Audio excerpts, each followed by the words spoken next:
Lower limb blocks can either be done at the level of the femoral nerve. In the video we just saw that was a femoral nerve block, and that'll give you an excellent block of the thigh down to the knee, and good for postoperative pain control, not a great block for actual surgery. And then our other blocks tend to be lower in the leg, behind the knee in the popliteal fossa, or down at the ankle.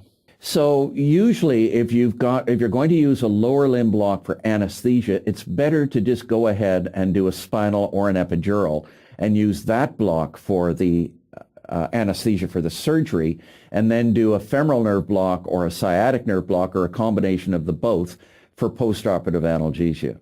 I've shown you how we do a femoral nerve block. Sciatic nerve block is significantly more difficult and requires a lot more skill to do than a femoral nerve block. So here's a demonstration of femoral nerve block using just landmarks and palpation rather than the ultrasound-guided technique we showed you a moment ago. And when you palpate the inguinal area, it's very easy to feel the femoral artery.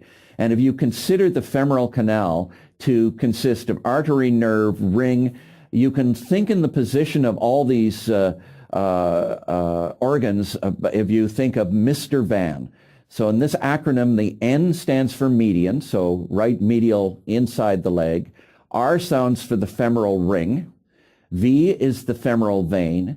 A is the femoral artery, and N is the femoral nerve. So if you're feeling the artery, the nerve should be just lateral to the artery. This is the position that's often used for the sciatic nerve block. As I mentioned earlier, this is a more difficult block. The landmarks are often difficult to identify, particularly in obese patients, and it's not commonly done unless you're actually a very good regional anesthesiologist.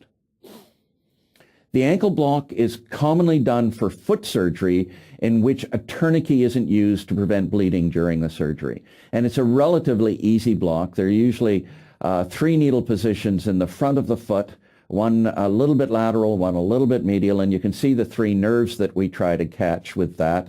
And that'll give quite good anesthesia to the whole foot. If you need to use a tourniquet, however, and many surgeons require this, to prevent bleeding in the foot, the tourniquet has to be placed higher than this. And tourniquets produce a lot of pressure and can become very uncomfortable in a relatively short period of time, and this block doesn't prevent the sensation of the tourniquet.